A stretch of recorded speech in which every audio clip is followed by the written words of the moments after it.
उठाओ अपने हाथों को। Thank you Jesus.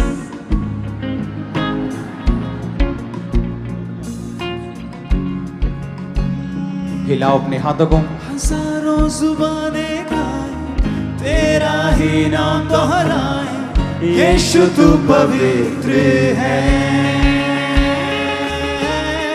हजारों जुबाने गाए तेरा ही नाम दोहराए, यीशु तू पवित्र है। हजारों जुबाने गाए तेरा ही नाम दोहराए, यीशु तू पवित्र है। हजारों जुबाने गाए तेरा ही नाम दोहराए, यीशु तू पवित्र है।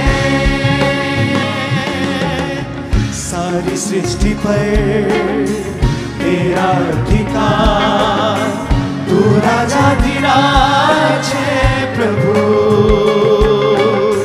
सारी सृष्टि पर तेरा अधिकार, तू राजाधिराज है प्रभु।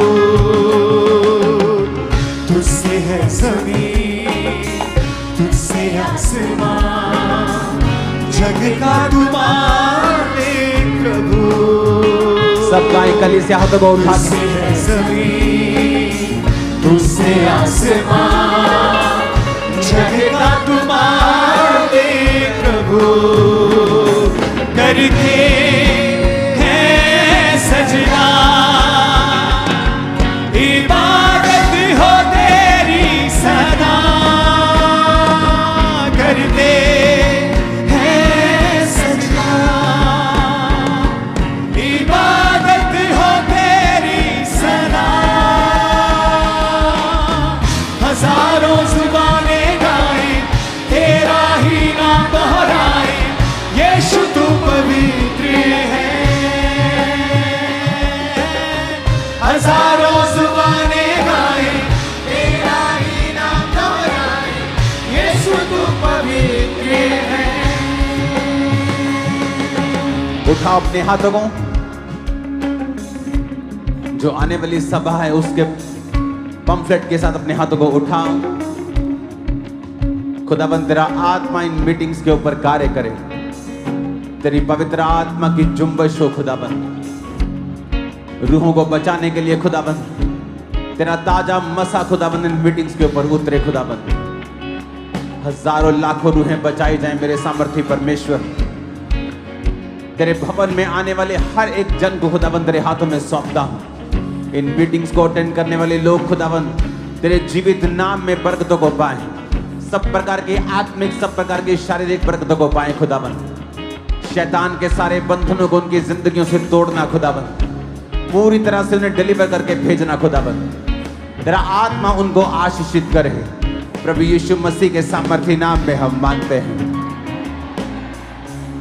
उठा अपने हाथों को इन पंफलेट्स के साथ। हजारों जुबाने गाए तेरा ही नाम दोहराए, यीशु तू पवित्र है। हजारों जुबाने पूरी क्वायर मिलके, पूरी कलीसिया मिलके,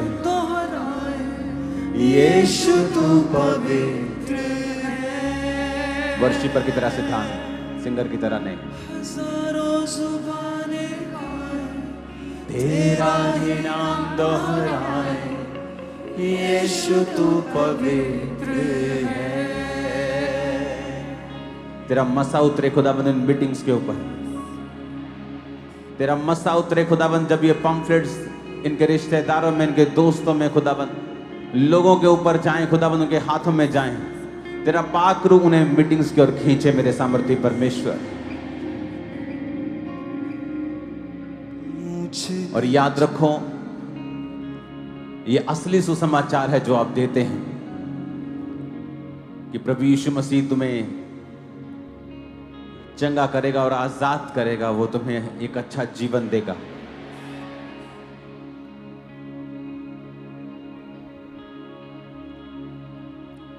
पंफलेट को उठाओ अपने हाथों में।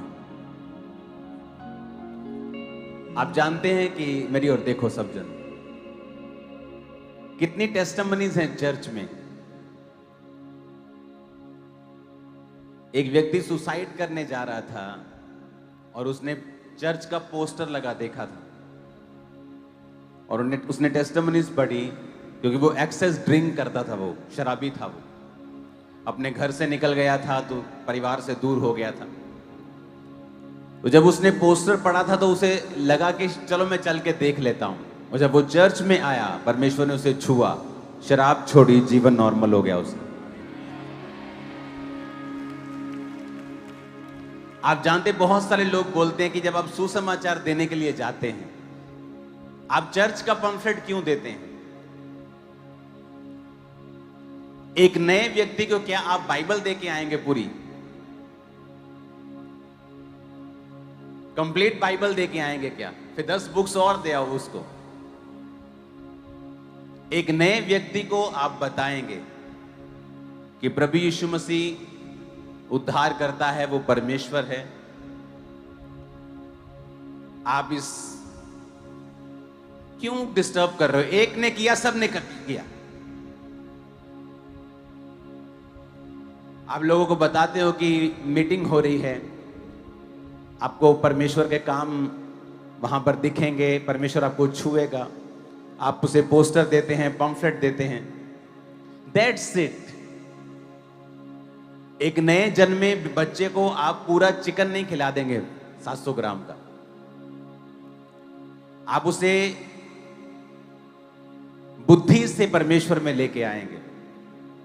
एक बार एक व्यक्ति अपने दोस्त के घर में गया, और जब वो जा रहा था अपने दोस्त के घर में, तो उसने देखा कि उसके दोस्त के घर के सामने एक नहर थी। तो एक आदमी वहां पे मछली पकड़ रहा था, और वो टूरिस्ट स्पॉट था वो। तो उसने जाते वक्त देखा कि वो आदमी मछली पकड़ रहा है। जब अपने दोस्त के साथ वो मिला, बातें की, शाम को वो घूमने के लिए जब चले, तो वो व्यक्ति तभी भी वहीं बैठा था 1-2 मछलियों को लेके। उसने कहा, मैंने व्यक्ति को देखा था सुबह, ये सुबह का 1-2 मछलियां लेके ही बैठा है इधर। कहता ये टूरिस्ट है, इसको मालूम नहीं है कि लोकल मछलियां क्या पसंद करती हैं। उसने कहा मैं तुम्हें बताता हूं। उसने एक मक्खी का दाना लिया, फंसाया, डाला, मछली बाहर 5 मिनट में। फिर डाला, जितनी मछलियां उसने पूरे दिन में पकड़ी थी, उसने 3, 4, 5, 10 मिनट में पकड़ ली। आज लोगों को अगर इतनी बुद्धि होती कि सुसमाचार कैसे देना है, तो उनके पास भी, उनके खाते में भी हजारों लाखें रूहें बचाई जा चुकी होती। एफर्ट तो पूरा कर रहे हैं वो मछली फंसाने का, लेकिन मछलियां आ नहीं रही। क्यों? क्योंकि उन्हें मालूम नहीं है मछली को किस तरह से खींचना है। तो प्रभु यीशु मसीह ने कहा था, मैं तुम्हें मनुष्यों के मछुए बनाऊंगा। अच्छे मछुए बनाया है परमेश्वर ने खामरा चर्च को।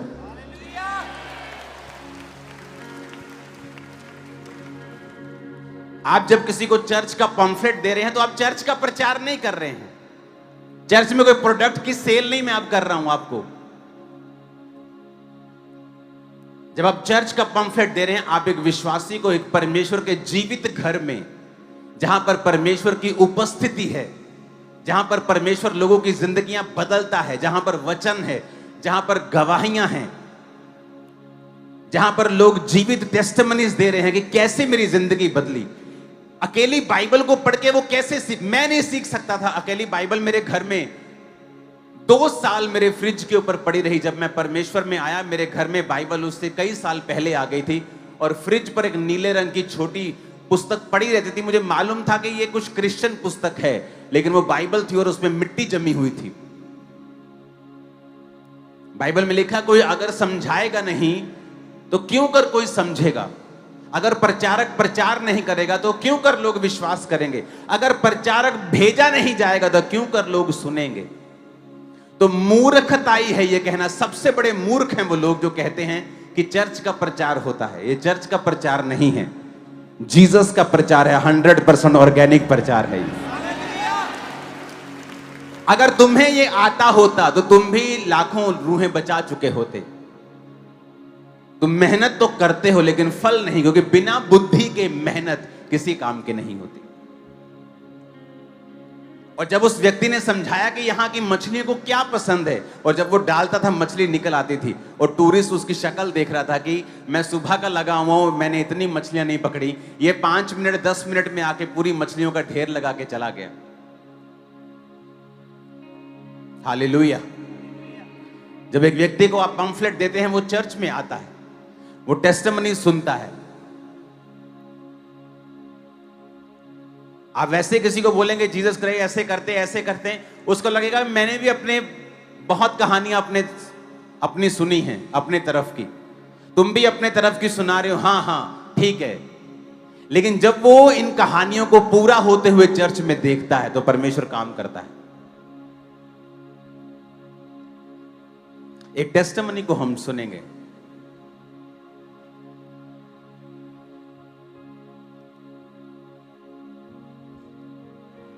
बड़े ध्यान से उसको सुनना सब।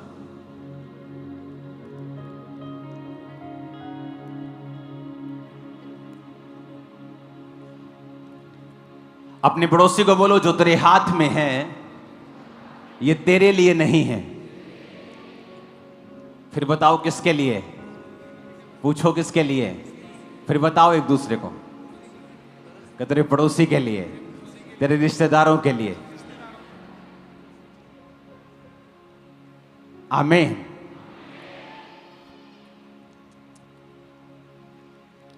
अपोस्टल जी, इस बहन का नाम?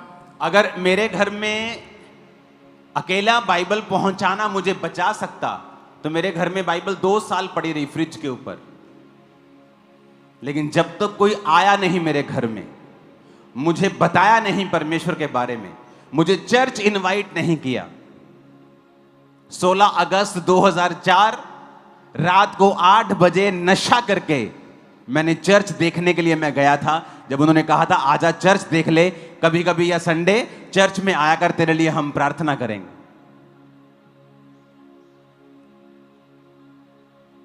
हालेलुया।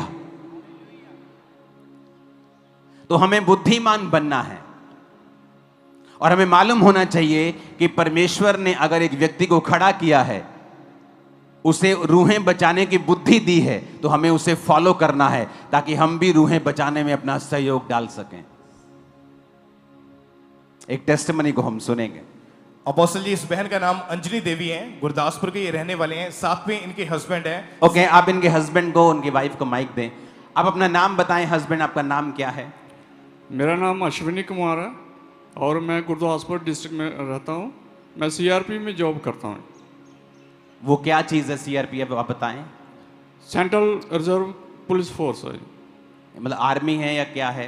ये पैरामिलिट्री है। पैरामिलिट्री फोर्स में आप हेड कांस्टेबल की पोस्ट पे हैं?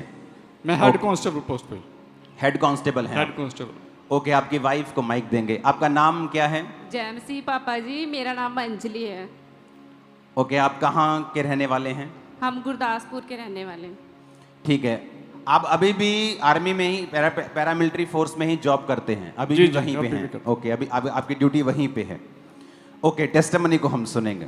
अपोस्टल जी, इनकी मैरिज फरवरी 2009 में हुई थी और मैरिज के बाद से ही इस बहन के साथ सपनों में अजीब अजीब सी घटनाएं होनी शुरू हुई। इनको सांप, गहरा पानी, ऐसी चीजें नजर आती थी और इतना ज्यादा इनको डर लगता था ऊंचाई से, और हर वक्त वो डर के कारण ये इतना ज्यादा बीमार रहना शुरू हो चुके थे कि इनके पीरियड्स जो थे वो इरेगुलर हो गए। 2-2, 3-3 महीने के बाद इनको पीरियड्स आते थे।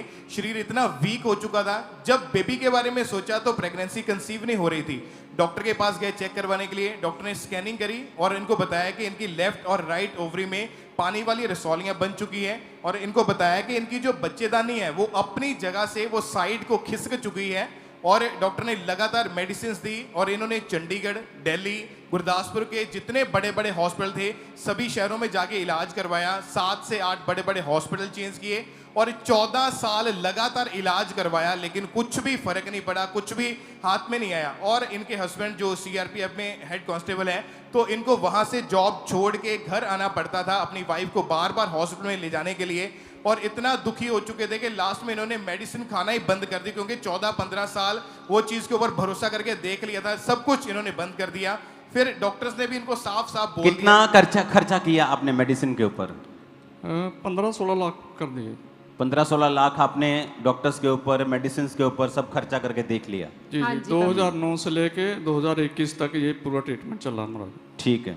और अपोस्टली डॉक्टर ने साफ साफ इनको बोल दिया था कि अभी आपके बच्चा कभी नहीं हो सकता, जिस कारण डॉक्टर ने लास्ट में बोला कि आईवीएफ आप करवा लो। उसकी डेट इनको दे दी गई, ऑपरेशन वो सब कुछ बुक हो चुका था इनका।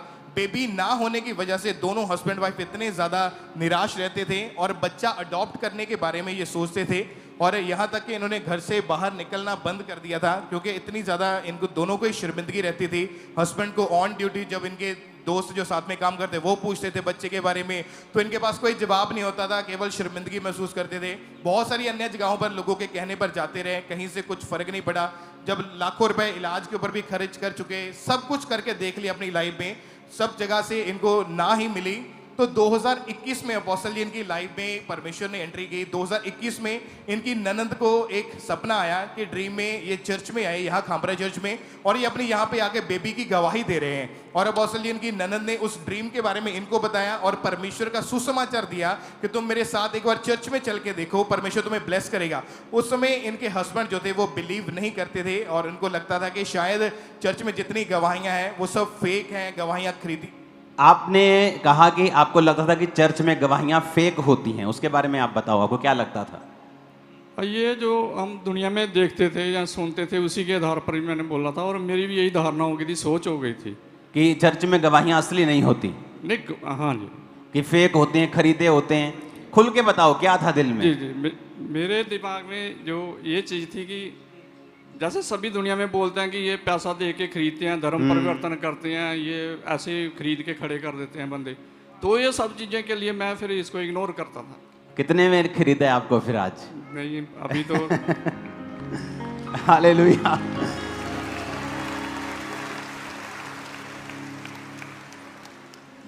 और क्या हुआ उसके अपोस्टल बाद? जी जब इनको बार बार इनके ननद ने फोर्स किया, तो एक बार ये चर्च में आए और यहाँ पर आकर इन्होंने गवाहियों को सुना, आपके द्वारा वचनों को सुना, इनका फेथ परमेश्वर के ऊपर बढ़ने लगा। 24 सितंबर 2023 की बात है, संडे मीटिंग के दौरान आपने स्पेशल प्रेयर करी थी। ओके, जब स्पेशल प्रेयर आप पर हुई तो आपकी बॉडी में बहन जी क्या लगा आपको, क्या चेंज लगा आपको? हाँ जी पापा जी, मैंने ना ठंडक महसूस हुई। आपको ठंडक लगी जब आप हाँ जो जी। स्पेशल बच्चों के लिए प्रेयर हो रही थी? हाँ जी, उदो तो ही मैंने और उस विश्वास। समय आपने लिखा कि आपकी आईवीएफ की अपॉइंटमेंट जो थी वो फिक्स थी, हाँ जी, लेकिन जब आपने प्रेयर को रिसीव किया तो हाँ क्या जी। हुआ नेक्स्ट मंथ? हाँ जी, नेक्स्ट मंथ में प्रेग्नेंट थी। नेक्स्ट मंथ आपने लिखा अक्टूबर में, आपने जब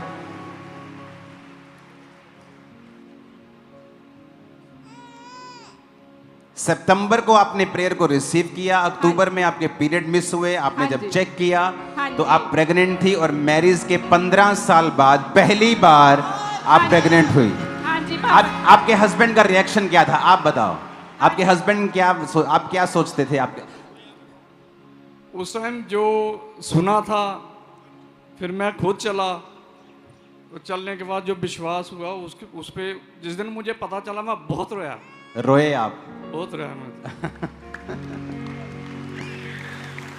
और अपोस्टल जी जब ये टेस्ट करवाने के लिए डॉक्टर के पास गए अपना शक निकलवाने के लिए, तो डॉक्टर भी हैरान थे। और डॉक्टर की ये स्टेटमेंट थी कि ये कोई इंसान के हाथ का काम नहीं, ये मिरेकल है जो खुदा ने आपकी जिंदगी में किया है। माइक क्या बोला डॉक्टर ने?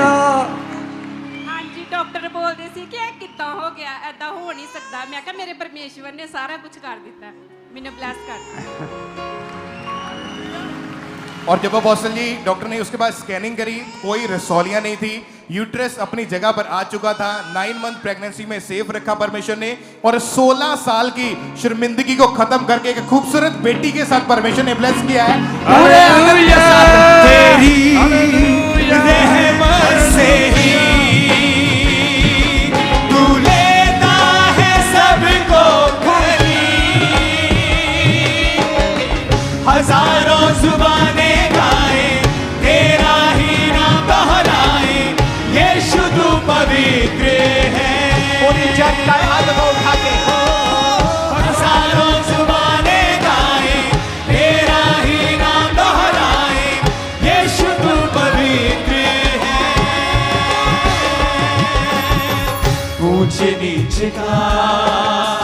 ना कोई वजूद तेरे राज में, तेरे राज में से कहो ऊंच नीचे का ना कोई वजूद तेरे राज में, तेरे राज में हर किसी का है स्वागत यहाँ, हर किसी का है स्वागत यहाँ तेरे राज में, तेरे राज में तेरी रहमत से ही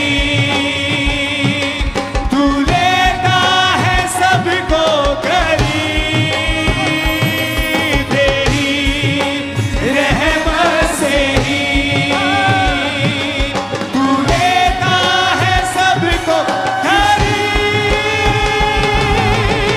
हजारों जुबानें गाएं तेरा ही नाम दोहराएं, यीशु तू पवित्र है। हजारों जुबानें गाएं तेरा ही नाम दोहराएं, यीशु तू पवित्र है। जोर से तारीफ करो जितनी हाथ में ताकत है, जोर से।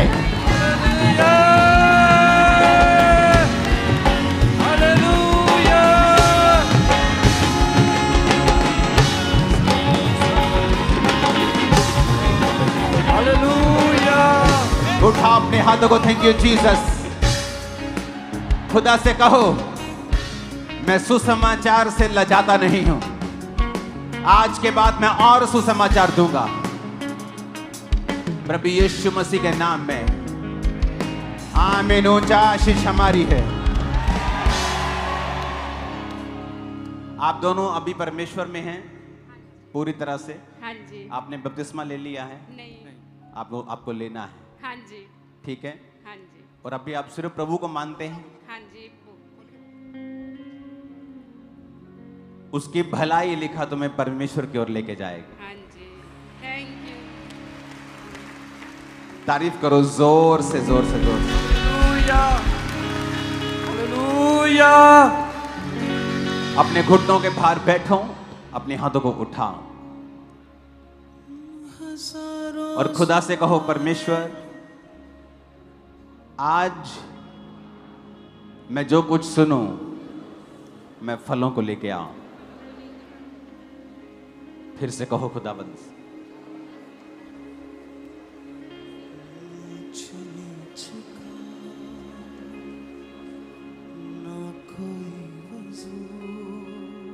फिर से कहो खुदाबंद आज जो कुछ मैं सुनूं फलों को लेके आऊं।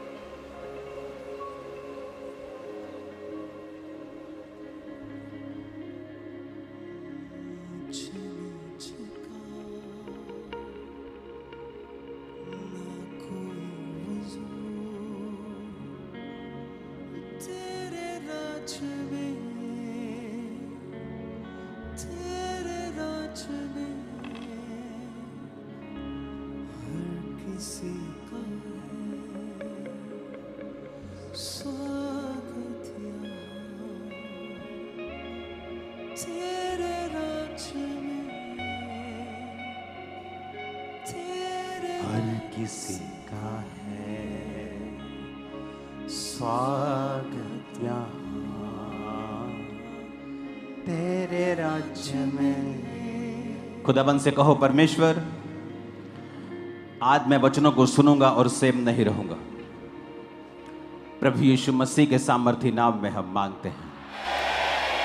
तारीफ करो जोर से, जोर से, जोर से।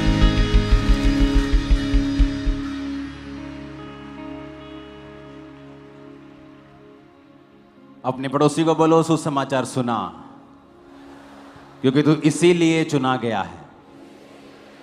फिर से बोलो अपने पड़ोसी को, फिर से जोर से बोलो अपने पड़ोसी को, जगा दो नींद से, बोलो सुसमाचार सुना क्योंकि तू इसीलिए चुना गया है।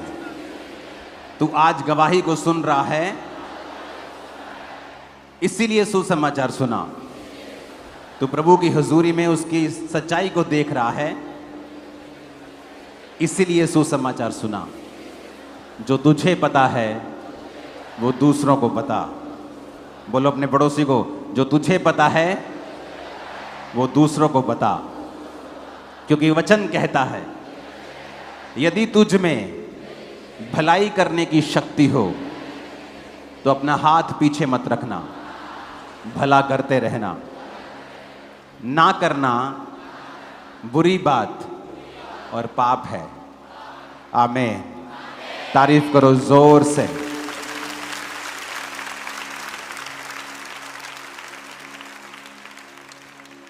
एक मिरेकल जो है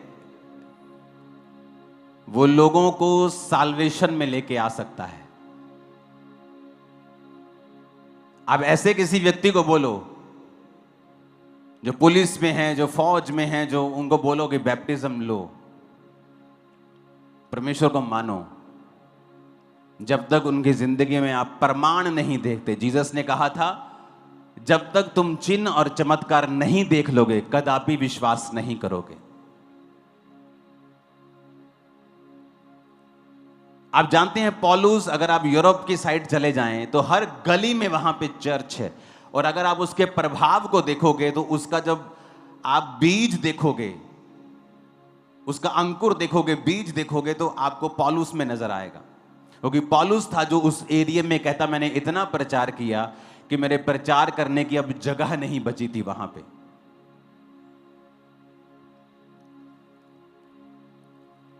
इटली में वेनिस नाम की एक जगह है जहां सब बॉलीवुड लोग सब घूमने जाते हैं, वहां जो पानी के ऊपर बसा हुआ है।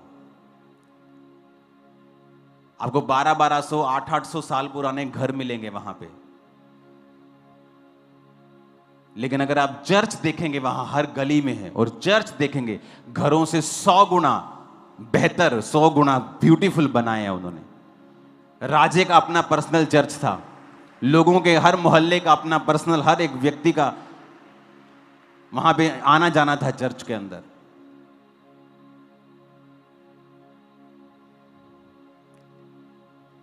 आज उस इलाके में बहुत से आपको लगता है लोग परमेश्वर में नहीं हैं, लेकिन जब आप उनकी जिंदगियां देखेंगे, जब परमेश्वर के लिए खड़े होने की बारी होती है वो सब खड़े होते हैं। जेलस हैं वो परमेश्वर के लिए। पूरी दुनिया में जहां जहां क्रिश्चियन परसिक्यूशंस होती हैं वही लोग हैं एक्चुअल में पीछे जो काम करने वाले लोग हैं। क्योंकि हर परिवार में कोई ना कोई पास्टर है वहां, हर परिवार में कोई ना कोई प्रेरित है, हर परिवार में कोई ना कोई प्रॉफिट है। परमेश्वर की सेवकाई में लोग जुड़े हुए हैं, दूर से नजदीक से, वो सब लोग परमेश्वर के साथ हैं। लेकिन अगर आप पौलुस को देखेंगे तो बाइबल कहती है कि जब उसने कहा जब मैं तुम्हारे पास आया तो शब्दों और ज्ञान की उत्तमता के साथ नहीं आया। आज लोगों को लगता है कि अगर मेरे को शब्दों का बड़ा अच्छा ज्ञान होगा, मैं बड़ा अच्छा बोल सकता हूंगा तो रूहें बच जाएंगी।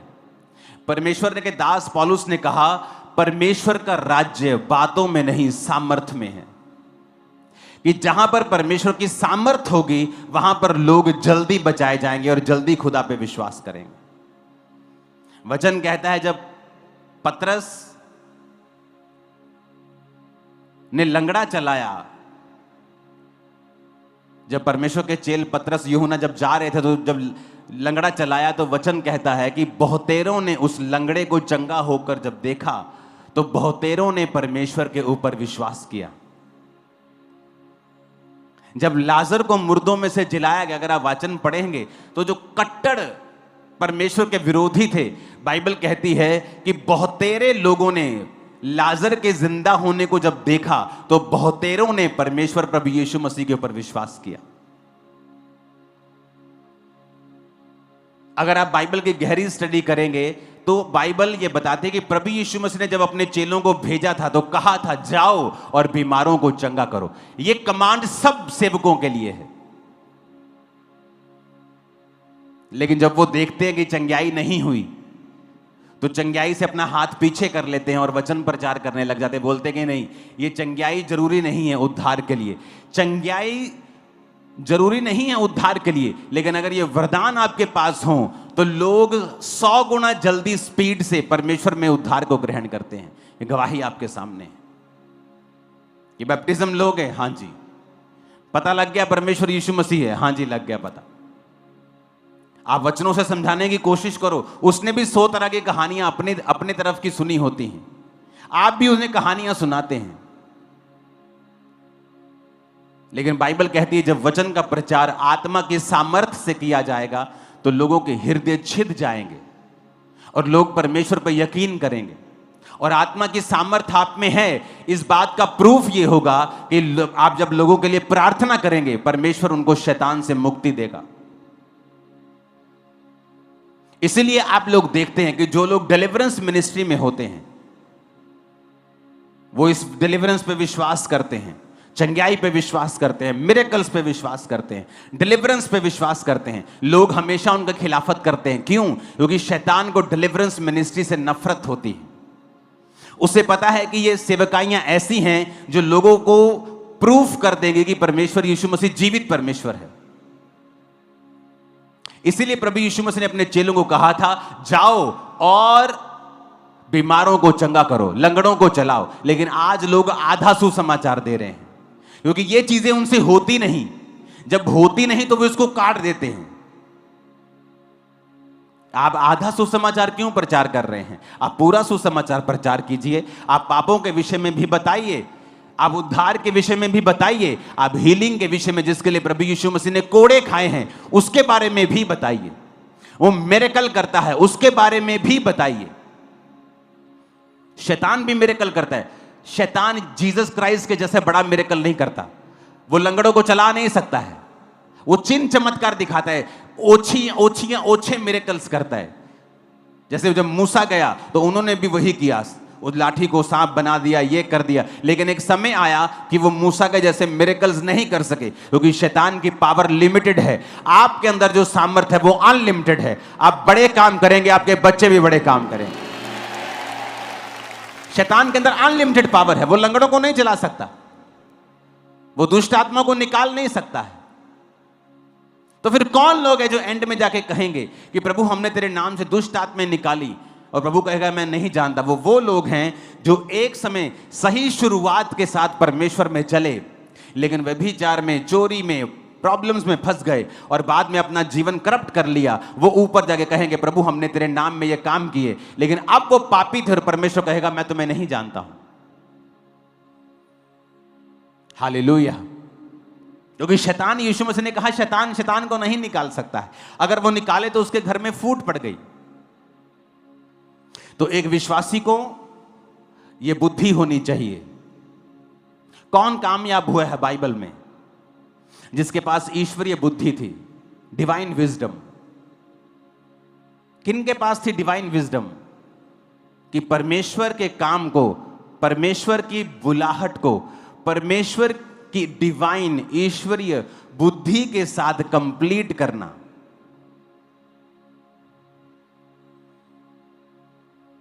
रूथ को देख लो, एस्तर को देख लो। जब यहूदियों के ऊपर दिक्कत आई और मोर्दके ने बताया एस्तर को कि अब सारे यहूदी मारे जाएंगे, तो एस्तर ने क्या किया? ईश्वरीय बुद्धि का प्रयोग किया कि रोजे रखो।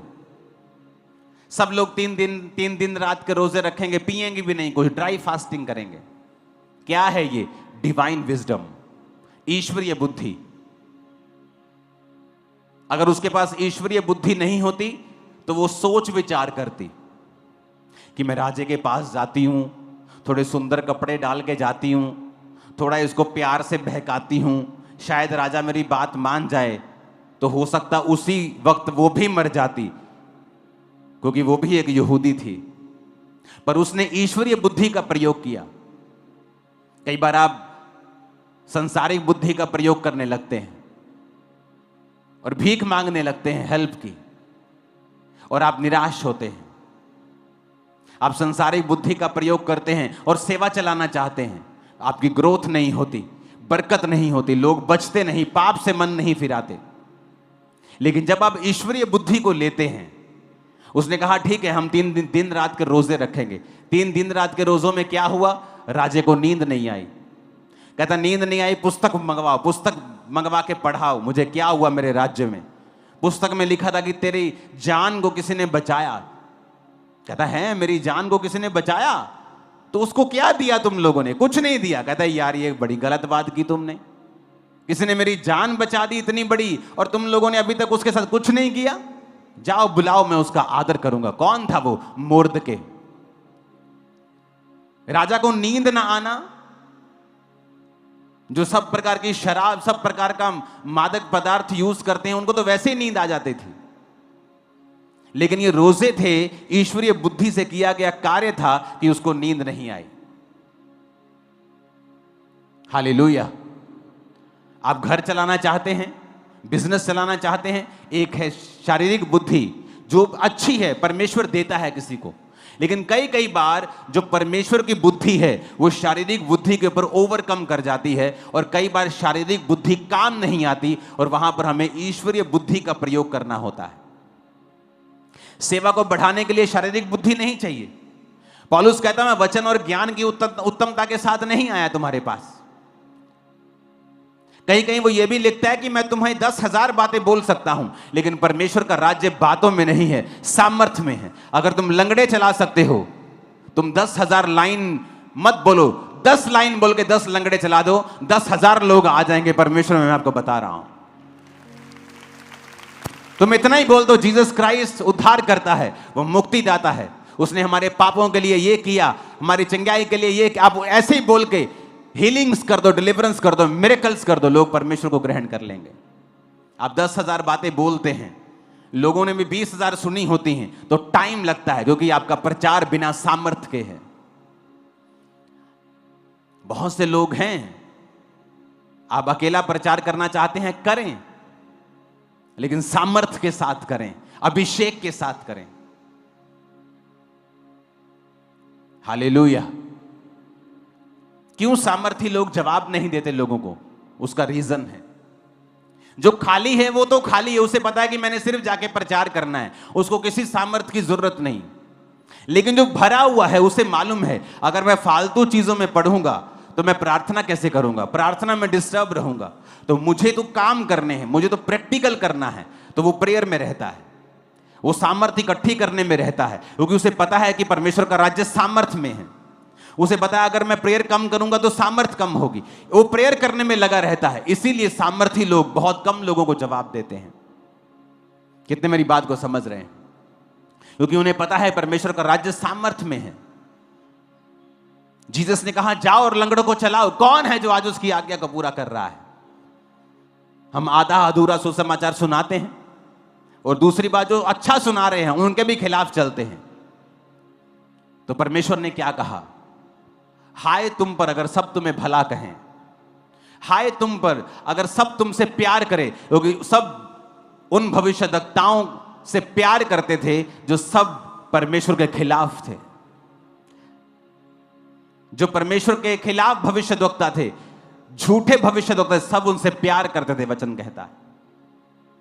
लेकिन बाइबल कहती है अगर तुम मेरे नाम के कारण सताए जाते हो तो धन्य हो, ये परमेश्वर का आत्मा तुम्हारे अंदर वास करता है। निशानी है ये, कॉन्ग्रेचुलेशन, उसका आत्मा आपके अंदर है। हालेलुया। तो आपको ये बात समझनी है कि मुझे आपको डिवाइन विजडम चाहिए। पौलुस के अंदर डिवाइन विजडम थी, उसे मालूम था मुझे रूहें कैसे बचानी है, कि मैं ज्ञान की उत्तमता के साथ रूहें नहीं बचा पाऊंगा अगर जब तक मैं सामर्थ्य में नहीं बढ़ूंगा। तो वो फास्टिंग्स करते थे, प्रार्थनाएं करते थे, जीवन इस तरह से अपना बिताते थे कि परमेश्वर का मसा उनकी जिंदगी के ऊपर रहे। लेकिन जिन लोगों को सामर्थ्य इकट्ठा करने का कोई शौक नहीं है, आप उनको 10 तरह की बातों में उलझा सकते हैं, वो उलझे भी रहेंगे, क्योंकि उनको तर्क वितर्क करने का रोग है, क्योंकि वो फ्री हैं, उन्हें सामर्थ्य की जरूरत नहीं है। लेकिन वचन कहता है कि अगर आपको रूहें बचानी है तो परमेश्वर का राज्य सामर्थ्य में है, बातों में नहीं है। हालेलुया। बाइबल में देखो कहां कहां डिवाइन विजडम, ईश्वरीय बुद्धि आपको चाहिए, आपके घर के लिए, आपके बिजनेस के लिए, आपकी सेवकाई के लिए, कि कहां पर मैंने ईश्वरीय बुद्धि को लगाना है और आगे जाना है। ऊंची आवाज में बोलो हालेलुया।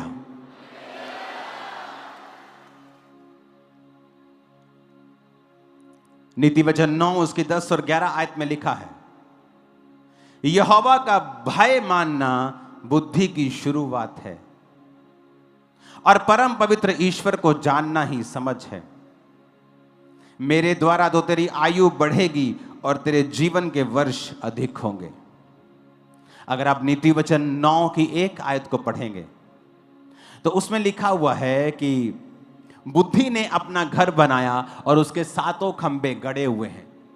फिर से देखेंगे उसको, एक आयत को। तो नीति वचन 9 जो है वे पूरा बुद्धि के बारे में है, विजडम के बारे में है। और ये विजडम क्या करती है, बुद्धि क्या करती है, इसके बारे में है। और जब आप 10-11 आयत को पढ़ते हैं तो लिखा है बुद्धि के द्वारा तेरी आयु भी बढ़ती है और तेरे जीवन के वर्ष अधिक होते हैं।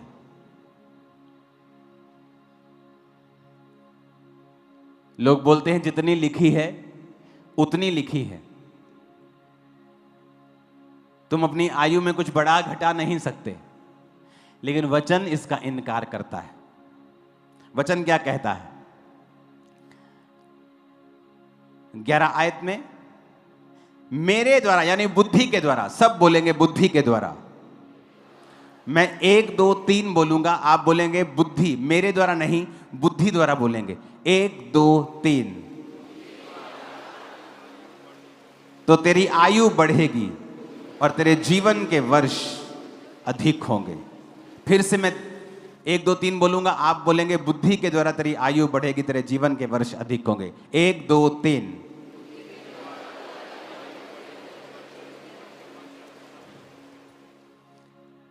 क्या कहता है वचन कि बुद्धि के द्वारा तेरी आयु बढ़ेगी और तेरे जीवन के वर्ष क्या होंगे, अधिक होंगे।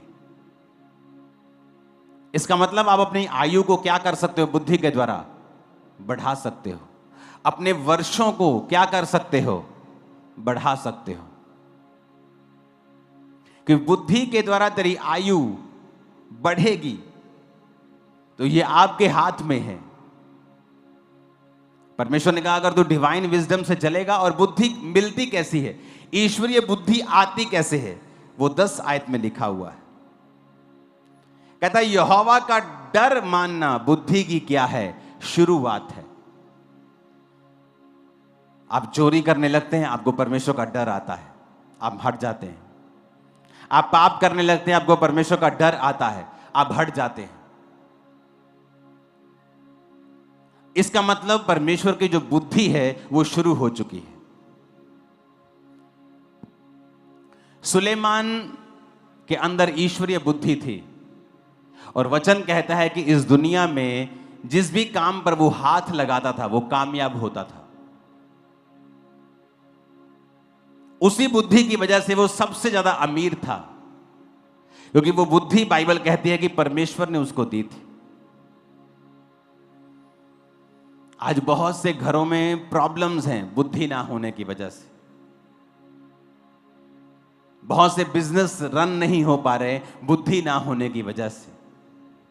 बहुत सी सेवकाइयों में रिजल्ट नहीं है बुद्धि ना होने की वजह से। और इसको पाना कोई बहुत मुश्किल बात नहीं है।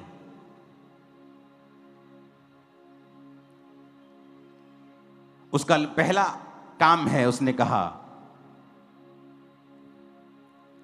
कि यहोवा का अगर तू भय मानना शुरू कर दे तो बुद्धि की शुरुआत तेरी लाइफ में हो जाएगी।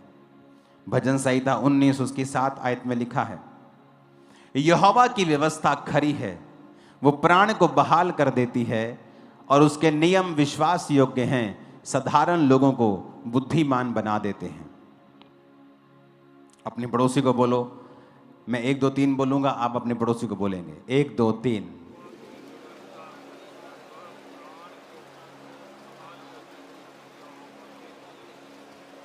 क्या करती हैं वो? साधारण लोगों को क्या करती हैं? क्या चीज? यहोवा की व्यवस्था, यानी परमेश्वर का वचन। अगर आपको परमेश्वर की बुद्धि है, आप इस दुनिया में कामयाब हो सकते हैं, सेवकाई में कामयाब हो सकते हैं। कि आप बुद्धि से चल रहे हैं, ईश्वरीय बुद्धि। जो परमेश्वर ने आपको दी है। आपकी सांसारिक बुद्धि तो कुछ कह रही है, लेकिन ईश्वरीय बुद्धि कुछ और कह रही है। आपकी सांसारिक बुद्धि क्या कह रही है, मैं इसको बताता हूं अभी। लेकिन ईश्वरीय बुद्धि क्या कह रही है? वचन में लिखा है कि तू अपना पलटा खुद मत लेना, यहोवा के क्रोध को अवसर देना, वही तुम्हारा पलटा लेगा। यह ईश्वरीय बुद्धि है। सांसारिक बुद्धि क्या है, मैं इसको बताता हूं। ये मेरे खिलाफ बोलता है, इसको बताता हूं मैं। ईश्वरीय बुद्धि क्या है? तू अपना पलटा खुद ना लेना। सांसारिक बुद्धि है कि मैं इसका इनडायरेक्ट कोई नुकसान करता हूं। ईश्वरीय बुद्धि है कि पलटा लेना परमेश्वर ने कहा मेरा काम है। तो हर एक चीज में जब आप ईश्वरीय बुद्धि को अप्लाई करना शुरू कर देते हैं, आपकी लाइफ ऑटोमेटिकली दूसरों से कहीं अधिक अलग और ऊंची नजर आती है कुछ ही सालों में। और जितना आप प्रैक्टिकल करते जाते हैं, आप देखते हैं कि आपने परमेश्वर के वचन को माना। बुद्धि तो कुछ और कहती थी, लेकिन बाइबल की बुद्धि, ईश्वरीय बुद्धि कुछ और कहती थी। और जब मैंने इसको माना तो मेरी लाइफ में यह रिजल्ट आया। यूसुफ के भाई कुछ और थे, यूसुफ कुछ और था, क्योंकि वो ईश्वरीय बुद्धि से चल रहा था। जब वो गड्ढे में गया और बिक गया, और जब पोतीपर के घर में नौकरी करने लगा, उसी ईश्वरीय बुद्धि के कारण जो उसके अंदर थी, परमेश्वर ने उसको वहां भी ब्लेस किया। वो जेल में चला गया, उसी बुद्धि के कारण परमेश्वर ने उसे वहां भी ब्लेस किया। लिखा वो भाग्यवान पुरुष हो गया। इतनी मुसीबतों के बावजूद भी बाइबल उसे भाग्यवान पुरुष कह रही थी। और उसी बुद्धि के कारण उसने राजा के स्वप्नों को बताया। उसी बुद्धि के कारण वो प्रधानमंत्री की पोस्ट तक पहुंच गया। तो आपके पास दो चॉइस होती हैं। अगर आप सांसारिक रीति से चलना चाहते हैं या आप ईश्वरीय रीति से चलना चाहते हैं। अगर आप ईश्वरीय बुद्धि से चलेंगे, आप अपने आप को कुछ ही सालों में दूसरों से कहीं अधिक ऊंचा पाएंगे, टॉप पे होंगे आप। मैं आपको बता रहा हूं, बशर्ते आप अपनी बुद्धि से नहीं, आप परमेश्वर की बुद्धि से चलें। और कैसे शुरुआत होती है इसकी? यहोवा का भय मानना बुद्धि की क्या है? शुरुआत है। आप निंदा करने में घबराते नहीं, आपके अंदर परमेश्वर की बुद्धि नहीं है। आप चुगली करने समय घबराते नहीं, आपके अंदर परमेश्वर की बुद्धि नहीं है। आप सांसारिक रीति से बहुत बुद्धिमान हो सकते हैं, लेकिन ईश्वरीय रीति से आप बिल्कुल भी बुद्धिमान नहीं हैं। वचन कहता है कि यहोवा की व्यवस्था खरी है, प्राणों को बहाल करती है, उसके नियम विश्वास योग्य हैं, साधारण लोगों को बुद्धिमान बना देते हैं। अगर आपके अंदर परमेश्वर की बुद्धि नहीं तो आप पा सकते हैं। पहला काम, परमेश्वर से डरना, पाप ना करना। दूसरा काम, परमेश्वर के वचनों को रोज पढ़ना। नीति वचन 2 उसकी 3 से 6 में लिखा है, यदि तू प्रवीणता और समझ के लिए अति यत्न से पुकारे, उसको चांदी के समान ढूंढे, गुप्त धन के समान उसकी खोज में लगा रहे, तो यहोवा के भय को तू समझेगा और परमेश्वर का ज्ञान तुझे प्राप्त होगा।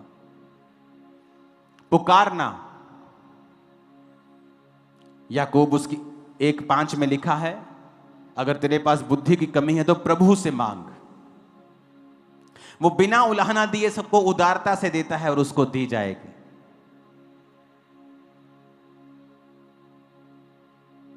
और इससे पहले अगर आप 1 से 4 आयत पढ़ेंगे तो वहां पर परीक्षाओं का जिक्र है, जहां वो कह रहा है कि परीक्षा में तू अपने धीरज को संभाल के रख। फिर कह रहा है कि बुद्धि को मांग, क्योंकि जब आपके अंदर परमेश्वर की बुद्धि होती है आप परीक्षा में स्थिर रह सकते हैं। जब दानियेल के जीवन में परीक्षा आई, परमेश्वर में सही चलने के बावजूद भी उसे बंदी बनाकर ले जाया गया, फिर भी उसने परमेश्वर की बुद्धि को नहीं छोड़ा और कहा मैं ये खाना नहीं खाऊंगा जो बाइबल के वचनों के खिलाफ है। और बाइबल कहती है उसने वो खाना नहीं खाया। ये क्या थी? ईश्वरीय बुद्धि। और इसी वजह से वो बढ़ता गया और अपने साथियों से भी बढ़ता गया और दूसरे लोगों से भी बढ़ता गया और एक दिन टॉप 3 पे था वो। रीजन ईश्वरीय बुद्धि आई कैसे? परमेश्वर के वचनों के ऊपर चल के। कहता अगर तू अति यत्न से पुकारे, चांदी के समान उसे ढूंढे, धन के समान उसकी खोज में लगा रहे। कि वचन क्या कहता है?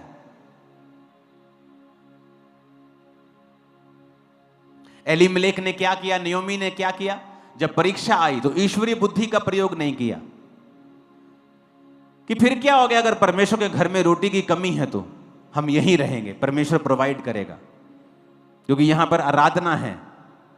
मैंने बहुत से लोग देखे हैं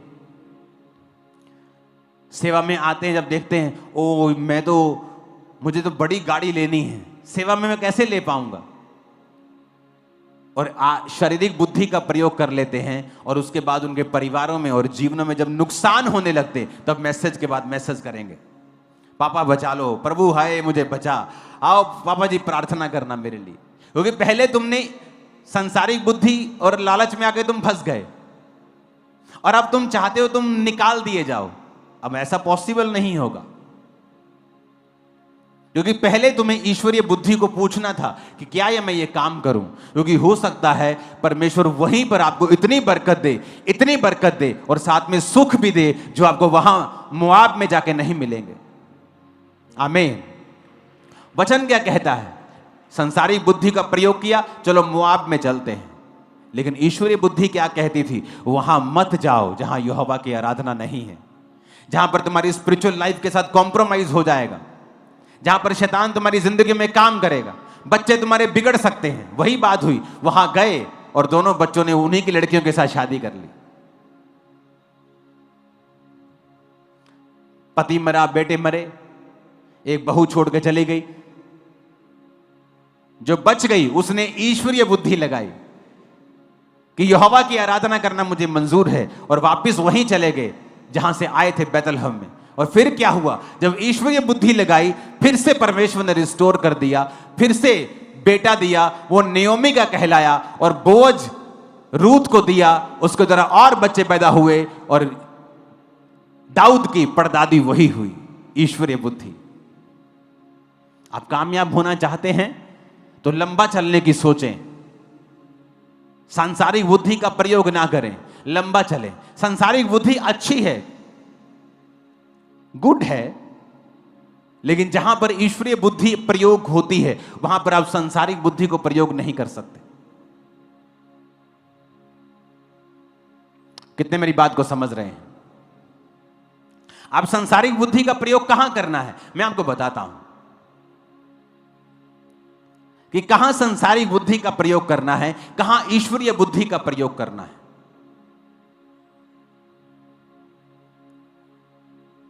मैं परमेश्वर में आया, मेरे घर ने मुझे धमकी दी, तेरे पास्टर को पीटेंगे।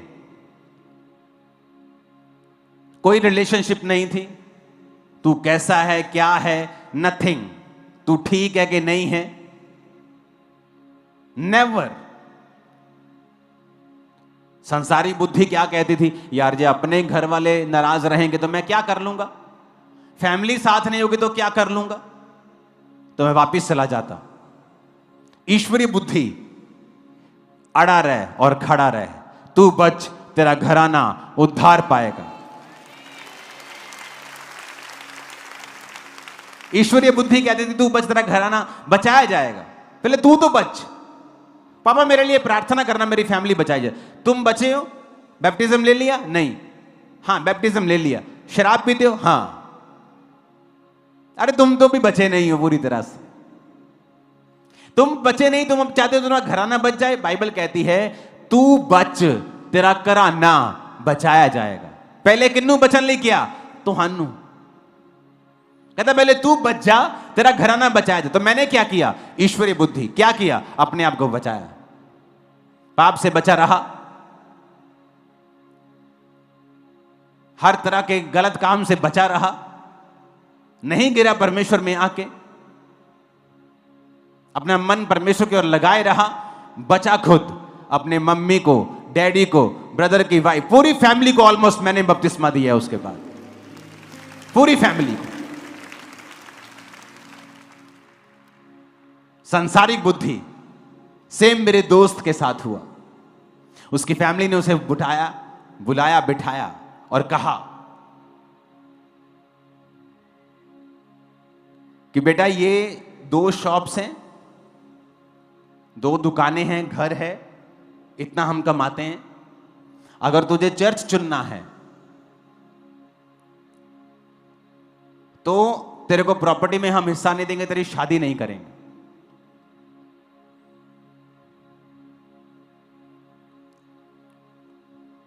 इसमें बहुत चीजें सीखने वाली है। कुछ लोग शादी पता क्यों करते हैं? क्योंकि उन्हें नीड है उनकी बॉडी को। उसने शादी करेंगे तो हर वक्त बस हम घूमते फिरते रहेंगे, एंजॉय करेंगे। शादी इस चीज के लिए नहीं होनी चाहिए। उसे लगा यार सारी चीजें सही आ रही हैं, फैमिली भी है, मैरिज भी हो जाएगी, प्रॉपर्टी, दुकान सब है यार।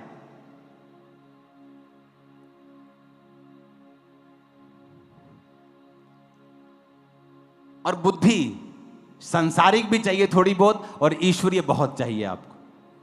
वो चला गया, हट गया परमेश्वर से, या तो फिर बिल्कुल ही उल्टा कर दिया। एक दिन आ गया घर छोड़ के, कहता मैंने घर छोड़ दिया, मैंने नहीं जाना। हमने कहा यह भी गलत है, यह भी गलत है। उसको बैलेंस बनाना नहीं आया अपनी लाइफ में। गया तो वापस गया तो फिर पूरी तरह परमेश्वर को छोड़ दिया, प्रेशर में आ गया।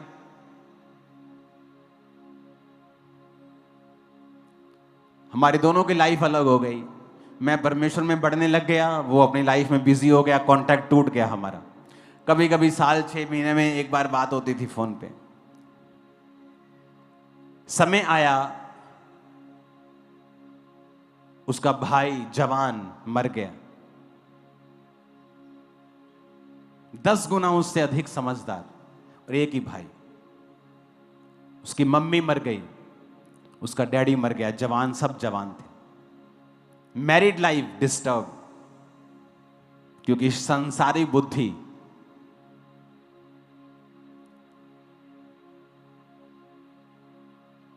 ईश्वरीय बुद्धि लगाता तो मैं आपको ये प्रॉमिस करता हूं ये कभी ना होता। ना भाई मरता, ना मां मरती, ना बाप मरता, तीनों जिंदा होते। परमेश्वर ने मारा नहीं, क्योंकि शैतान देखता है कि मैं जो इसके परिवार में बैड न्यूज देने वाला हूं, जो मैं इसके परिवार की पूरी तरह से भखिया उधेड़ने वाला हूं, ये हो नहीं पाएगा अगर ये परमेश्वर में रहेगा। तो वो क्या करता है, जिनकी वो गिच्ची दबाने वाला है उन्हीं के द्वारा वो विरोध करवाता है। जिसको शैतान ने नाश करना होता है उसी के द्वारा वो विरोध करवाता है उस बंदे का जो परमेश्वर में होता है। और अगर वो बंदा विरोध से घबराता नहीं है तो वो उन्हीं लोगों को बचाता है जो विरोध कर रहे होते हैं। इसीलिए कहा जाता है जब आपका परिवार, आपके लोग आपका विरोध करें तो परमेश्वर उन्हीं को बचाएगा। बस अड़े रहो, खड़े रहो, कुछ दिन दुखों में सह लो, बाद में तुम आनंदित भी होंगे, खुश भी होंगे। ये थी सांसारिक नहीं ईश्वरीय बुद्धि, कहां प्रयोग करनी है। अब सांसारिक बुद्धि भी है। अगर सांसारिक बुद्धि है तो मुझे आपके बीच में आकर आपको समझाना पड़ेगा, नहीं तो आप अपने आप अगर समझते हो तो समझ जाना। सांसारिक बुद्धि क्या कहती है? कोई मोटा बंदा है हमारे बीच में, हैवी, सब बैठ जाओ, हप। कोई खड़ा नहीं होगा। ओहो, जो खड़े कोई नहीं। पतला बंदा खड़ा हो जाओ पहले, हिलो मत, जहां खड़े हो वहीं खड़े रहो, खड़े होकर अपना काम करो, मेरे पास मत आना। समझ लग गई? पतला बंदा आजा भी, पतला बंदा आजा। ये देख रहे मेरा भाई, दिख रहा है कितना भार है? 60 किलो? कितना है? 50 किलो होगा। 50 किलो। अब परमेश्वर ने आपको बनाया, बनाया। अगर ये 50 किलो का है, इसका जो हार्ट है वो उतना ही है। और जो मोटा बंदा है हमारे बीच में, हम खड़ा नहीं करते, कोई नहीं खड़ा नहीं कर देता, चिंता ना कर उसका हार्ट भी उतना ही है। समझ गए? बहुत से लोग आज प्रेयर लाइन में खड़े होंगे, घुटनों में तकलीफ है। आपके घुटने एक टायर की तरह हैं। ऑटो का देखा, ऑटो देखा है ना, एल्टो कार देखिए, छोटे छोटे टायर होते हैं, वो उसके लिए बने। अगर वही टायर मैं ट्रक पे लगा दूंगा तो क्या होगा? क्या होगा? ट्रक चल जाएगा। ऐसा नहीं कि चलेगा नहीं, चलेगा। थोड़ी देर के बाद रिम टेढ़े होने शुरू हो जाएंगे, टायर पंचर होना शुरू हो जाएगा। फिर आप प्रेयर लाइन में खड़े होंगे, पास्टर जी ये घुटने ते दुआ करियो, बहुत दर्द कर दे। भार कितना भैन जी? 100 किलो। भैन जी भार कितना? 80 किलो। ते भैन जी का भार कितना चाहिए? 45, 50, 60। बस ये क्या है? सांसारिक बुद्धि। जब आपका शरीर बड़ा हो जाता है, आपकी किडनी बड़ी नहीं होती, आपका हार्ट बड़ा नहीं होता, आपकी किडनी वही है, 4 inch 5 inch 6 inch 5 inch 6 inch के बराबर किडनी होती है, इतनी बड़ी। आपकी किडनी का साइज वही है, आपने बॉडी का साइज बढ़ा लिया तो किडनी को ज्यादा काम करना पड़ रहा है। आपका हार्ट उतना ही है, हार्ट को ज्यादा पंप करना पड़ रहा है, ब्लड को पूरी बॉडी में देना है उसने। आप धीरे धीरे बीमार होने लगते हैं। फिर आप प्रेयर लाइन में खड़े होते हैं कि मेरे घुटने में पेन है, मेरे कूल्हे में पेन है, अपना भार कम करो। यह क्या है? सांसारिक बुद्धि। दोनों चाहिए आपको। क्या है? बोलो अपने पड़ोसी को, दोनों चाहिए। एक बार मैं अपना वेट कम कर रहा था मैं, और मेरे स्पिरिचुअल सन ने एक मैसेज किया, कहता पापा जी पहला जो ਤੁਹਾਡੇ चेहरे ਤੇ ਸੀ ਨਾ ग्रेस, ਉਹ नहीं लग रही भार घटन तो बाद। मैं कहा गधया, मैं पहला नालों ज्यादा हेल्दी हाँ, बहुत ज्यादा पहला नालों। लोग पता क्या सोचते हैं? मोटा आदमी मतलब आशीषित। अब मैं भार कम कर रहा हूं, कृपया मेरे लिए प्रार्थना मत कीजिएगा मेरा भार बढ़ जाए। हालेलुया। आप समझ रहे मेरी बात को? हार्ट उतना ही है, किडनी वही है, उसका साइज नहीं बढ़ेगा। किडनी नहीं देखती कि अच्छा बंदा 70 का 100 किलो हो गया तो मैं बड़ी हो जाऊं, ज्यादा काम। किडनी वही रहेगी, हार्ट वही रहेगा, लीवर वही रहेगा। आपने शरीर बड़ा कर लिया। आपके पास एक कमरे का, एक बेडरूम, एक किचन का घर था, आपकी नौकरानी रोज काम वाली आती थी, सफाई करती थी। आपने घर बड़ा ले लिया, पर स्टाफ वही है एक। वो कब तक काम करेगा? एक दिन थक जाएगा और छुट्टी कर लेगा। ये नहीं कि काम होगा नहीं, होगा, लंबा नहीं होगा। आप दुनिया में 99% ये देख लो, जितने लोग लंबा जिए हैं सारे पतले लोग मिलेंगे आपको, मोटा कोई नहीं मिलेगा। 99%। अगर आप स्टडी देखेंगे तो 20 साल से लेके 7 साल उम्र कम हो जाती है जो व्यक्ति मोटे हैं। यह सांसारिक बुद्धि है। अब मैं आपको ईश्वरीय बुद्धि सिखा दी, अब मैं सांसारिक भी सिखा रहा हूं। आपके पास दोनों होनी चाहिए। आमीन। पहले के लोग क्या खाते थे? वो बाजरा भी खाते थे, वो रागी भी खाते थे, कुतरे का आटा भी खाते थे, ज्वार भी खाते थे। आज के लोग क्या खाते? सिर्फ गेहूं। इसलिए वो बीमार हैं। परमेश्वर ने सारी चीजें बनाई। अगर आप लगातार एक ही खाना खाओगे तो परमेश्वर भी आपको बीमार होने से रोक नहीं सकता। आप रोज आटा, रोज चावल खाओगे, आप कभी हेल्दी नहीं रह सकते। आपको चेंज करना होता है। यह क्या है? सांसारिक बुद्धि। लेकिन जो ईश्वरीय बुद्धि है वो सबसे टॉप के ऊपर है। अगर वो है, आप कामयाब हो। आमीन। अब टायर तो छोटे छोटे हैं, पर मैंने ऑटो का टायर लिया और ट्रक पे लगा दिया, तो घुटना क्या करेगा अगर भार 150 किलो हो गया? तो वो तो मारेगा चिके, वो तो बोलेगा भाई साहब कुछ सोचो, साडा भी कुछ सोच लो भाजी, कटाओ अपने आप नो। आमीन। तो परमेश्वर ने ये बुद्धि दी है, इसलिए उसने आदम को एक अदन के बाग में रखा था और उसने कहा था यहां पर तू रहेगा और काम करेगा। आज कितने लोग हैं जो शारीरिक काम कर रहे हैं? तो बिजी रखो अपने आप को अगर हेल्दी रहना है तो। आमीन। बोलो अपने पड़ोसी को, यह है सांसारिक बुद्धि।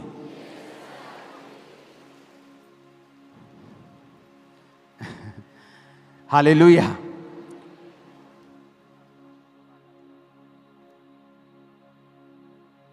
बैठ जाओ यार। अपने पड़ोसी को बोलो, ये थी सांसारिक बुद्धि। आमीन। आप गूगल सर्च कर लो, दुनिया में 99% आपको मिलेगा जो लोग पतले हैं वही लंबा जिए। 99%। 7 साल, 13 साल, 20 साल उम्र कम हो जाती है जब आप ओवरवेट हैं तो, क्योंकि आपका हार्ट, आपकी किडनी, आपके ऑर्गन्स वो बड़े नहीं होते जब आपकी बॉडी बड़ी होती है। और अगर आप एक्सरसाइज नहीं करेंगे, खाना चेंज नहीं करेंगे, तो बीमारी से आप बाउंड हैं, ये कोई रोक नहीं सकता।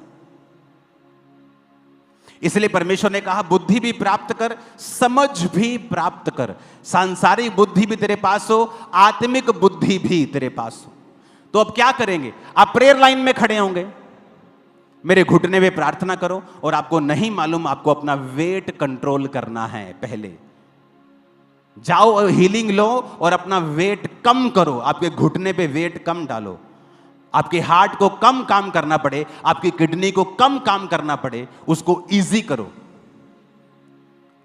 आपने एक कमरे का घर लिया, एक स्टाफ रखा, अब 5 कमरे का घर है और स्टाफ एक ही है, कब तक चलाओगे उसे? थक जाएगा वो, थक जाएगा वो, टायर्ड हो जाएगी आपकी किडनी, आपका लीवर थक जाएगा काम करते, ओवरवर्क करते करते करते करते जवाब दे जाएगा। हालेलुया। तो सांसारिक बुद्धि भी चाहिए और ईश्वरीय बुद्धि भी चाहिए, कि जहां ईश्वरीय बुद्धि लगानी है, परमेश्वर का कोई काम है, जैसे परमेश्वर के लिए स्टैंड लेना है, मैं ईश्वरीय बुद्धि लगाऊंगा। आमीन। सुलेमान क्यों अमीर था? बाइबल कहती है उसे सब प्रकार की सांसारिक और आत्मिक नॉलेज थी। उसे घोड़ों के बारे में मालूम था, मछलियों के बारे में मालूम था, हर चीज के बारे में उसे पता था। और किसने सिखाया? परमेश्वर के भय ने, डर ने। परमेश्वर का डर बुद्धि की क्या है? शुरुआत है। आमीन। फिर से अपने पड़ोसी को बोलो, प्रभु का डर मानना बुद्धि की शुरुआत है। फिर से बोलो अपने पड़ोसी को। आमीन। आमीन।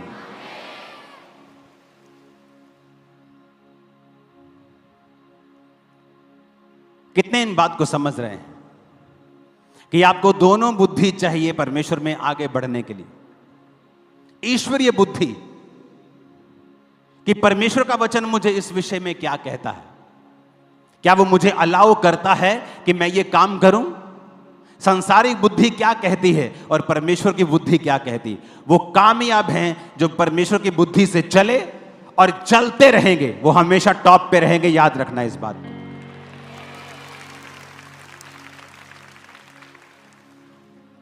आमीन। उठाओ अपने हाथों को। इस बुद्धि के बारे में मैं लगातार आपसे बात करता रहूंगा अगले 2 हफ्ते, ताकि प्रभु का आत्मा आपको छुए और ईश्वरीय बुद्धि आपके अंदर चली जाए। पहला काम, यहोवा का डर मानना। और यह कैसे आएगा? ये ऐसे आएगा कि आप बाइबल पढ़ेंगे और वो काम नहीं करेंगे जो वचन के खिलाफ है।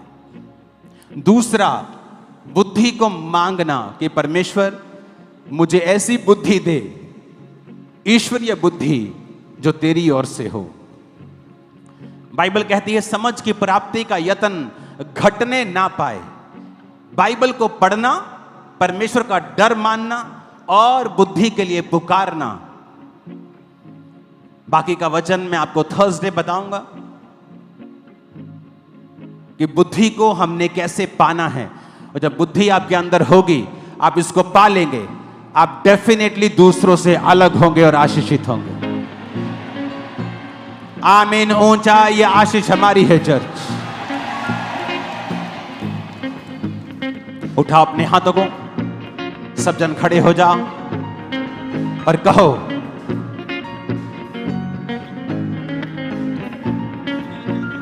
परमेश्वर आज से मैं बुद्धि में चलूंगा, ईश्वरीय बुद्धि में मुझ पे दया कर। मैं तेरे डर में चलूंगा, तेरे भय में चलूंगा, मुझ पे दया कर।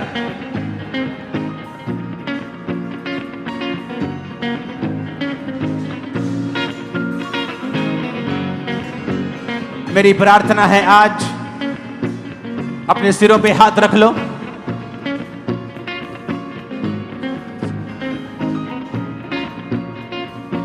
यहोवा की बुद्धि का आत्मा तुम्हारे अंदर आज बस जाए। तुम्हारे बच्चों के अंदर डिवाइन विजडम प्रवेश करे। सारी नलायकियत,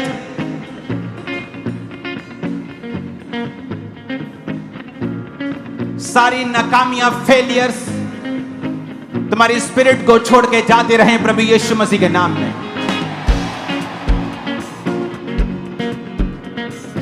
आज से सारी रुकावटें, ईश्वरीय बुद्धि को प्रयोग करने में सारी रुकावटें तुम्हारी जिंदगियों से बाय फायर नाश हो जाएं सदा के लिए।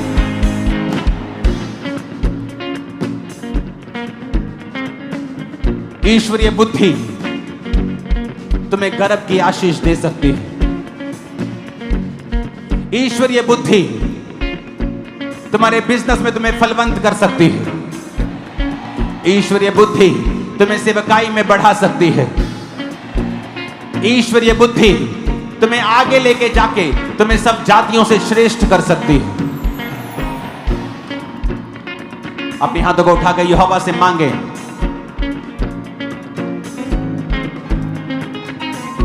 कि पिता मुझे ईश्वरीय बुद्धि दें।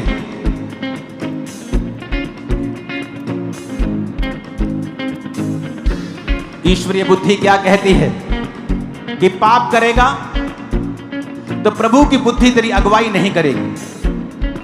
तो हाथों को उठा के कहो, पाप की सारी आत्माएं, पाप की सारी आदत, गुप्त पाप, सीक्रेट सिन मेरी जिंदगी को छोड़ के चले जाएं।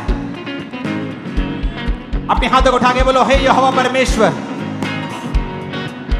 सारे पाप की स्पिरिट जो मुझे पाप की ओर लेके जाती है, होली गोस्ट,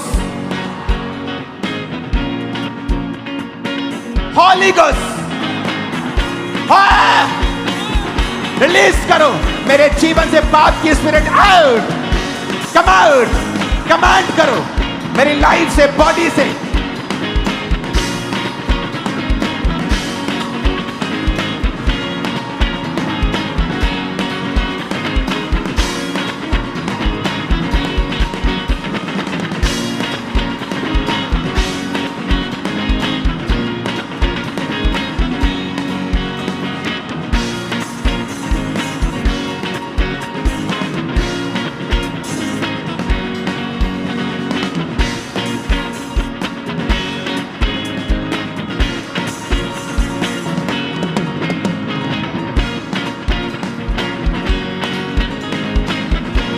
पाप के स्पिरिट को डांटो ताकि ईश्वरीय बुद्धि कार्य कर सके और वो तुम्हें आगे लेके जा सके।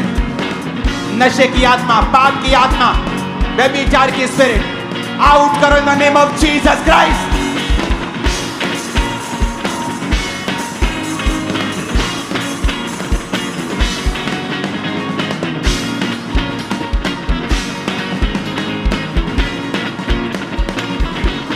सब बीमारियां तुम्हारी बॉडी को छोड़ के चली जाए राइट नाउ।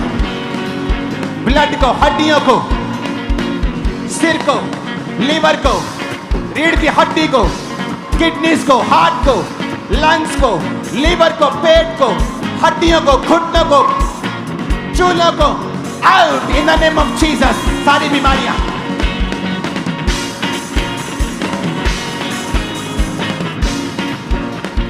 प्रभु का आत्मा मौजूद है यहां पे। अपने बीमार शरीर पर हाथ रख के उस बीमारी को डांटो और वो निकल जाएगी। परमेश्वर का आत्मा कहता है, बोलो यीशु के नाम में आउट। कमांड करो इन द नेम ऑफ जीसस। बीमारियों, लाचारियों छोड़ जाओ यीशु के नाम में। बीमारियों, लाचारियों छोड़ जाओ यीशु के नाम में। सूखी हड्डियों जी उठो यीशु के नाम में। सूखी हड्डियों जी उठो यीशु के नाम में। ए बेड़ियों, ए बंधनों टूट जाओ यीशु के नाम में। ए बेड़ियों, ए बंधनों टूट जाओ यीशु के नाम में। ए बीमारियों, लाचारियों छोड़ जाओ यीशु के नाम में। ए बीमारियों, लाचारियों छोड़ जाओ यीशु के नाम में। सारे रोग, सारी दुष्ट आत्माएं, मैं डिलीवरेंस के लिए प्रार्थना करता हूं। डिलीवर हो जाओ right now in Jesus name. खुदाबंद का आत्मा कह रहा है, अपने होंठों को खोलो, इसके बिना तुम डिलीवर नहीं होगे। अपने होंठों को खोल के अंगीकार करो और कहो, आज मैं छुटकारा पाना चाहता हूं। और बोलो यीशु के नाम में गंदी आत्मा, बीमारी आउट हो जाए। आउट करो यीशु मसीह के सामर्थ्य नाम। आउट करो।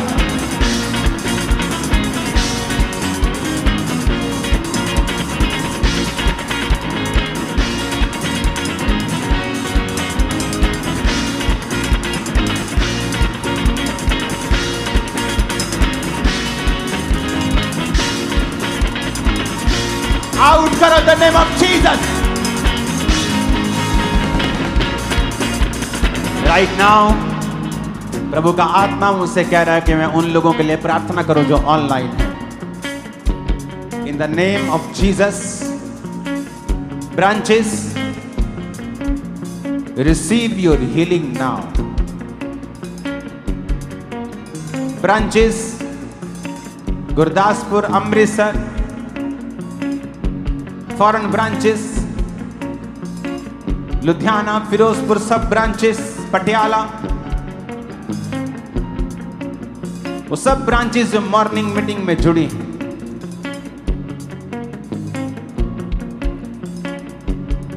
बटाला, डेरा बाबा नानक, सब ब्रांचेस, अमृतसर। रूह आपको छू रहा है।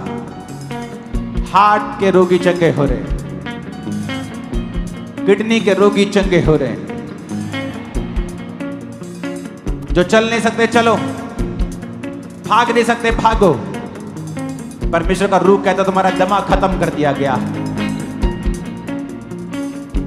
तुम अपने दमे से आजाद हो।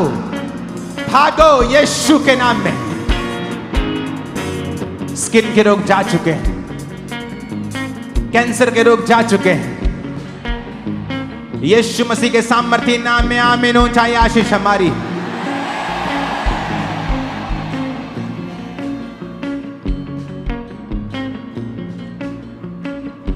अपनी बॉडी पे हाथ रखकर मैं कमांड करता हूं, चंगे हो जाओ और आजाद हो जाओ।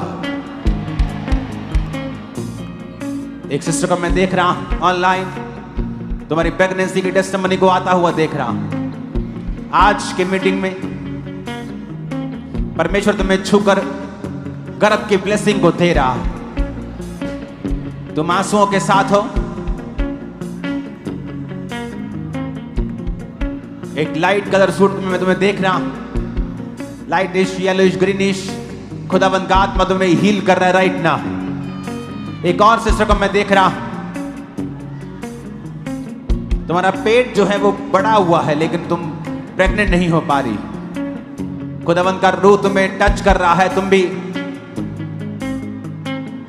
इस प्रेयर को रिसीव करके अपनी हीलिंग को ले रही हो। Be healed in Jesus name. Cancer के सारे रोगी अपने सिरों पे हाथ रखें, सिरों पे हाथ रखें, अपनी बॉडी पे हाथ रखें जहां कैंसर है। चंगाई तुम्हारे शरीरों के अंदर जाए, कैंसर फ्री हो तुम। मैं घोषणा करता हूं इस पवित्र पुलपिट से, आमीन। ऊंचा बोलो और फ्री हो जा। टीबी फ्री हो, रेबीज फ्री हो, आमीन। ऊंचा बोलो और फ्री हो जा।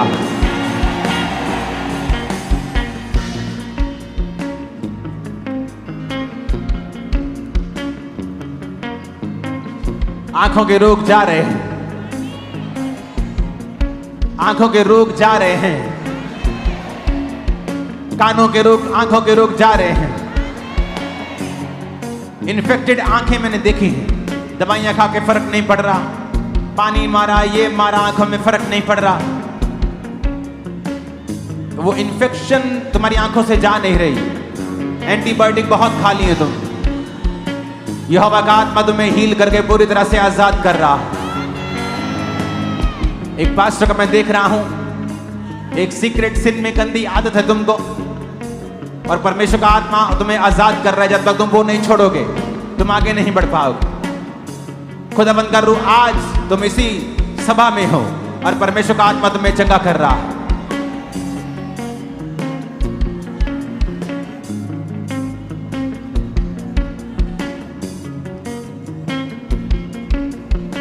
अपने सिर पे हाथ रखो सब जन और ऊंची आवाज में कहो, आई एम ब्लेस्ड। 7 बार कहो, आई एम ब्लेस्ड।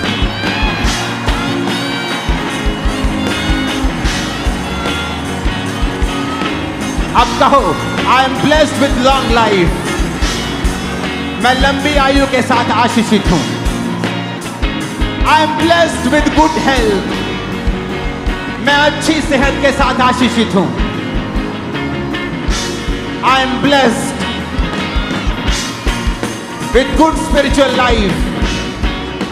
मैं अच्छी आत्मिक जिंदगी के साथ आशीषित हूं। I am blessed with good family life. मैं अच्छे पारिवारिक जीवन के साथ आशीषित हूं। I am blessed good emotional life. मैं अच्छे मानसिक जीवन के साथ आशीषित हूं।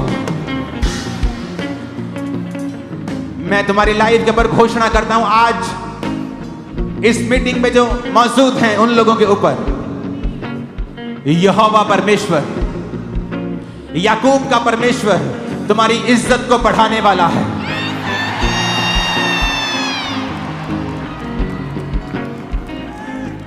वो तुम्हारी इज्जत को बढ़ाने वाला है। तुम्हारी इज्जत को वो बढ़ाने वाला है। तुम्हारे आंसुओं को वो पहुंच देगा। तुम्हारे आंसुओं को वो पहुंच देगा। अगर परमेश्वर का आत्मा यहां असली है, ये चर्च अगर जीवित है, तो मैं घोषणा करता हूं एक नया रास्ता कल के दिन सोमवार ही परमेश्वर आपके लिए देंगे। एक नई गुड न्यूज वो इसी हफ्ते आपकी लाइफ के ऊपर रिलीज करेंगे। मैं तुमसे बात कर रहा हूं, मैं तुमसे बात कर रहा हूं। चेयर सेक्शन आपकी लाइफ के ऊपर मैं देख रहा हूं, कल ही वो आपके रास्तों को साफ कर देगा। मैं नहीं जानता आप कौन है, लेकिन मैं रास्तों को साफ होता हुआ कल देख रहा हूं। आप भी जो आमीन बोल रहे हैं इस आशीष के हकदार हैं।